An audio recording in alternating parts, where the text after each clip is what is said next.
Hey everyone, welcome back to the channel. I hope you are doing absolutely great. In today's video, I will show you how to use a TradingView stock screener for swing trading in 2026.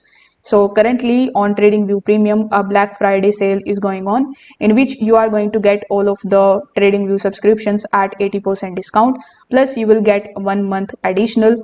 So if you are interested in this deal, you can just check out the link in the description. So first of all, when you come here on TradingView, when you are here on this page after login, simply hover over to the products section. Here, simply hover over to the screeners and click on the option of stocks. Now, once you do this, this is going to open the full scanning dashboard in front of you, where you can basically filter the stocks out based on the swing trading criteria.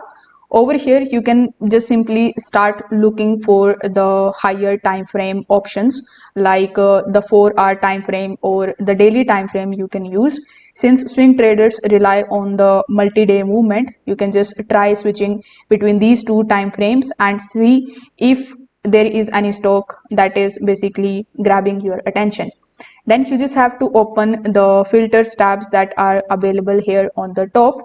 Here you just have to choose the settings like price above the 50-day or 20-day moving average, or average volume above your minimum preferences, and the market cap based on the type of stocks that you want to trade. So here we have the option of market cap. So let's say I'm going to be looking for the small market cap stocks.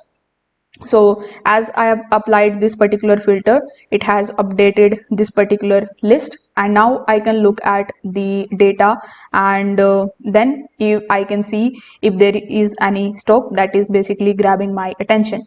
You can also add any kind of technical filters over here, such as we have the RSI or analytics, or we have the plus icon, and you can look for the Fibonacci or other technical tools over here. So once your filter is applied, the result will be updated instantly as I've shown you earlier.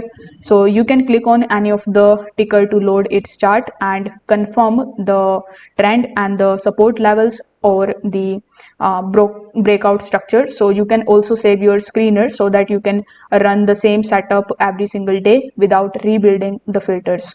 So if this video helped you out, make sure that you give this video a like, subscribe to the channel for more trading view guides. Thanks for watching.